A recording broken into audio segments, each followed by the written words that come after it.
Denny, ya. Terima kasih Prof. Wayan. Hmm. Assalamualaikum warahmatullahi wabarakatuh. Selamat siang, Om Waalaikumsalam. Swastiastu. Kepada Swastiastu. Ibu dan Bapak, terima kasih Pak Dekan FKH UNUD, Prof. Besung, dan juga para panitia, serta Ibu dan Bapak yang tidak dapat saya sebut satu persatu. Izinkan saya share. Sudah dapat terlihat, Prof? Sudah diizinkan Pak Denny. Ya, oke. Sudah terlihat? Ya, sudah, ya. Baik. Ya, alhamdulillah tadi sudah banyak disinggung oleh Prof. Helmi. Mudah-mudahan ini hanya highlight saja. Itu terkait dengan sesuai permintaan panitia adalah pencegahan dan pengendalian zoonosis. Dan saya menekankan ke foodborne zoonosis tadi juga sudah disampaikan oleh Prof. Helmi melalui penerapan One Health. Ya, isinya ini tadi sudah diterangkan oleh Prof. Helmi. Ini adalah literatur yang paling saya suka isi, bahwa ada 1.415 spesies mikroorganisme patogen untuk manusia, dan tadi Prof. Helmi mengatakan 60% itu bersifat zoonotik, dan yang mengagumkan lagi 175 dari 1.415 itu adalah bersifat emerging disease atau penyakit infeksi baru. Dan di antara 175 itu, 132-nya atau 75%-nya itu adalah penyakit infeksi baru yang bersumber pada hewan, terutama yang disebut sebagai zoonosis. Dan yang paling menarik, ini tadi Prof. Helmi sudah menyampaikan, 92 dari 132 itu bahkan bersumber pada hewan liar atau satwa liar. Nah, dan karena 60% itu bersifat zoonotik, maka juga kita tahu bahwa beberapa zoonosis itu dapat ditularkan melalui produk hewan. Jadi dalam 10 tahun terakhir ada istilah bukan hanya foodborne illness atau foodborne disease, tapi ada yang disebut sebagai foodborne zoonosis. Dan ini memang sudah banyak disebut di dalam oleh WHO maupun oleh European Food Safety Authority atau EFSA yang di Eropa. Dan yang paling ngetop ya Ibu dan Bapak, terutama adalah salmonellosis, anthrax, bovine tuberculosis. Yang saya birukan ini termasuk hal yang sering atau menjadi dianggap tidak menjadi perhatian. Jadi bovine tuberculosis, toxoplasmosis, cysticercosis, trichinelosis. Jadi kalau WHO mengatakan sebagai neglected disease, tetapi kita lihat nanti ya kebijakan kita di Indonesia, bovine tuberculosis dan yang semuanya itu masuk di dalam zoonosis prioritas di Indonesia. Ya, kalau kita lihat inilah bagaimana zoonosis itu muncul sejak tahun sejarahnya, dan kita lihat bahwa yang terakhir ini yang paling banyak muncul itu di kawasan Asia, terutama dari negeri Cina, antara lain adalah HPAI yang kita kenal tahun 1996-nya itu 2016 ya, mulai ada 2019 ada H5N1, kemudian ada SARS, ada COVID-19 ya sejak tahun 2019, kemudian ada Asian flu dan juga ada H3N2 pada babi atau swine flu atau Hong Kong flu. Nah, kalau kita lihat lebih lanjut lagi, sejak tahun 1990 ini menarik ya, beberapa penyakit infeksi baru yang bersifat zoonotik ini muncul, dan memang kalau kita lihat Ibu dan Bapak, sebagian besar ini sumbernya adalah kelelawar ya. Ini menarik, kenapa itu sudah banyak dibahas, tapi yang terakhir yang COVID ini belum banyak dieksplor terkait dengan hewan apa perantara yang memindahkan dari kelelawar ke manusia. Nah, ini adalah beberapa faktor yang memicu terjadinya penyakit infeksi baru. Ini walaupun literaturnya lama, masih sering dikutip oleh beberapa jurnal ilmiah. Tetapi yang paling mudah, tadi ini juga sudah disampaikan oleh Prof. Helmi, jadi saya tinggal langsung saja. Nah, ini yang menarik adalah faktor-faktor lingkungan yang memicu terjadinya pandemik. Ya, antara lain ada tadi juga Prof. Helmi sudah menyampaikan perubahan iklim, kemudian urbanisasi, kemudian kehilangan dari keragaman hayati, kemudian praktek agriculture yang sangat intensif, kemudian jual beli hewan satwa liar, dan itu dijadikan sebagai daging yang dikenal sebagai bushmeat ya. Bushmeat trading ini menjadi perhatian utama sekarang lagi, kemudian intensifikasi pada peternakan dan juga kejadian pada polisi lingkungan.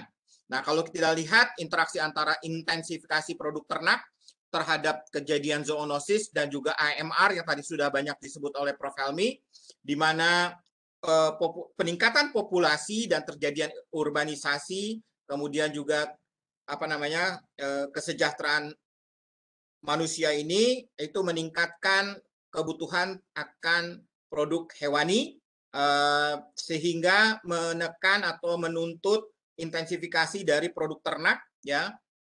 Tentu saja berpengaruh terhadap penggunaan lahan, kemudian ancaman dari patogen, ya, kemudian ini menyebabkan ditambah lagi faktor lingkungan, populasi vektor yang meningkat, munculnya penyakit-penyakit baru yang akhirnya tadi disampaikan Prof. Helmi berakhir di kesehatan manusia.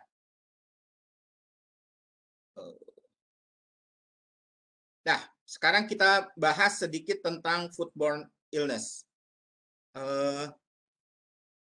Maaf, food zoonosis dan foodborne zoonosis.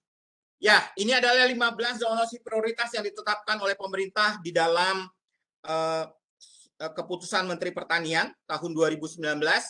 Yang saya garis bawahi ini adalah termasuk penyakit hewan menular strategis yang mendapat prioritas pengendalian. Jadi ada 25 penyakit hewan menular strategis dan 5 diantaranya itu adalah mendapat prioritas pengendalian yang kita kenal sebagai rabah, rabies, antraks, brucellosis, dan avian influenza. Dan dari yang terakhir adalah Hock kolera.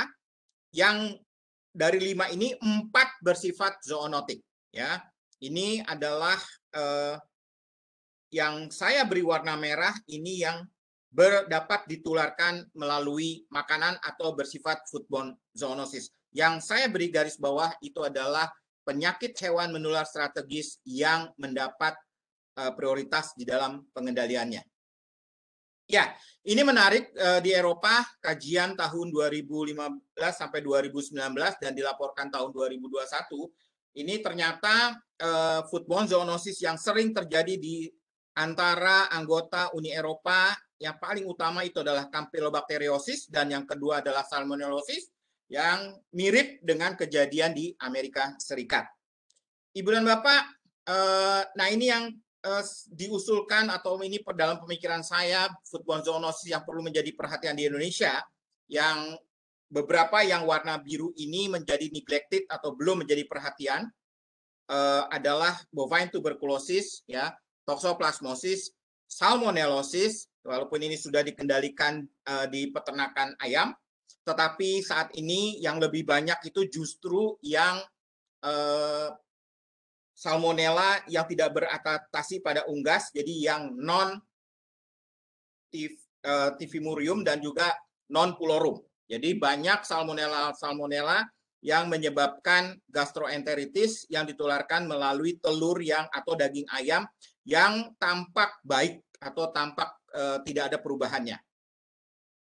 Ya, yang warna biru ini, mohon maaf, mestinya bovine tuberculosis juga neglected disease di Indonesia, kita masih perhatian pada salmonellosis. Sedangkan ini ada Prof. Sadre yang konsisten di dalam penelitian Cysticercosis. Saya sangat berterima kasih karena dari data beliaulah kita bisa mengetahui bagaimana kejadian Cysticercosis di Indonesia.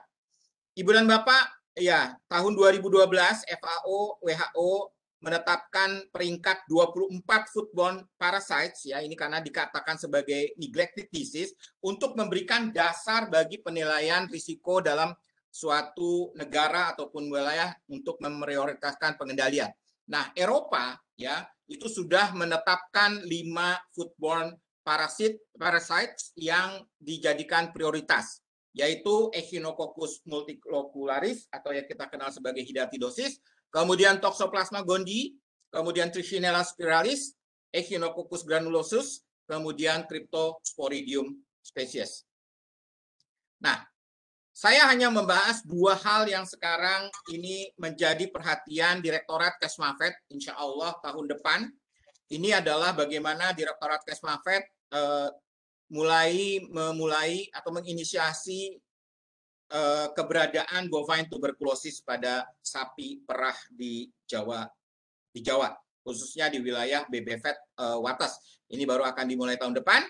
Ya, karena tadi yang disampaikan oleh Prof. Helmi, ini sangat penting di dalam SDG, bahwa tuberkulosis ini penting, ya, sangat penting di dalam SDG. Ini adalah faktanya, ya. Indonesia termasuk negara ketiga dengan kasus tuberkulosis tinggi di dunia setelah India dan Cina.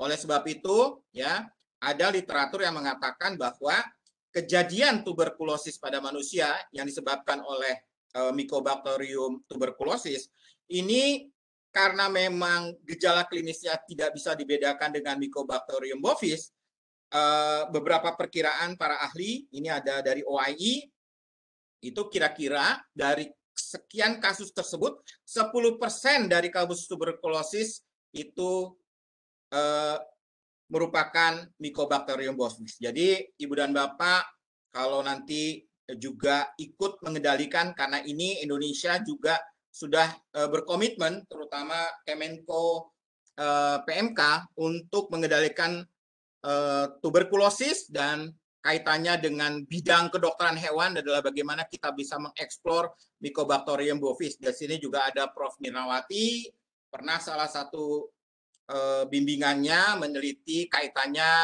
Mycobacterium bovis sapi perah di Bogor dengan kejadian di manusia, terutama di pada peternaknya. Memang kecenderungan dari Mycobacterium bovis ini relatif lebih rumit, ya, dibandingkan Mycobacterium tuberculosis, karena memang sifat dari gejala klinisnya itu bersifat ekstrapulmonal.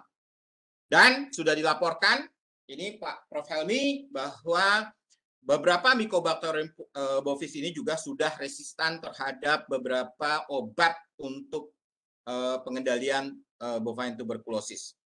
Yang kedua adalah toksoplasmosis. Kita selalu mendengar informasi ataupun kampanye dari peternak-peternak susu kambing, ya, yang menyatakan, oh, minumlah susu kambing mentah. Nah, tetapi saya sangat khawatir. Kenapa? Karena toksoplasmosis tidak pernah dilakukan monitoring dan surveillance pada peternakan kambing perah, ya. Dan kita tahu toksoplasma bisa ada atau diperoleh pada susu maupun daging dari kambing yang terinfeksi. Walaupun berbeda, ya, kalau di susu kita temukan tachyzoid, sedangkan kalau di daging kita akan ketemukan bradyzoid. Baik, bagaimana pencegahannya? Alhamdulillah ini sudah disampaikan semuanya oleh Prof. Helmi, jadi kita tinggal langsung. Ya, mungkin ini saya senang sekali mendengar video dari Pak Pano, Ibu Dr. Papano, yang dia adalah pensiunan dari CDC. Mengapa One Health? Yaitu karena saat ini masalah kesehatan itu sangat kompleks dan banyak faktor yang memicu atau sebagai driver. Tidak ada disiplin ilmu tunggal ataupun sektor tunggal yang mampu mengatasi masalah itu dengan sendiri. Jadi harus kolaborasi. Intinya tadi disampaikan oleh Prof. Helmi, harus kolaborasi, ya, antar disiplin, ilmu, dan juga antar sektor. Nah, oleh sebab itu One Health menjadi suatu kepentingan ataupun esensial di dalam pengendalian masalah kesehatan yang sangat kompleks tersebut. Nah, bagaimana implementasinya? Pertama, kita buat di dalam kebijakan, dan Indonesia sejak tahun 2000 sebenarnya mulai ada avian influenza, itu sudah mulai menerapkan konsep One Health, dan waktu itu kita sudah punya Perpres terkait dengan pengendalian zoonosis, dan intinya di dalam Perpres itu adalah One Health, bagaimana semua sektor terlibat di dalam pengendalian zoonosis. Ya, ini yang tadi saya sampaikan, ya. Peraturan Presiden nomor 30 tahun 2011 dinyampaikan di sana ada strategi pengendalian zoonosis, dan intinya kalau kita lihat yang paling utama yang sangat mencirikan One Health itu adalah yang saya berikan warna biru dari strategi pengendalian zoonosis, yaitu penguatan koordinasi lintas sektor dalam rangka membangun sistem pengendalian zoonosis, sinkronisasi, jadi bukan hanya di reproduksi, ya,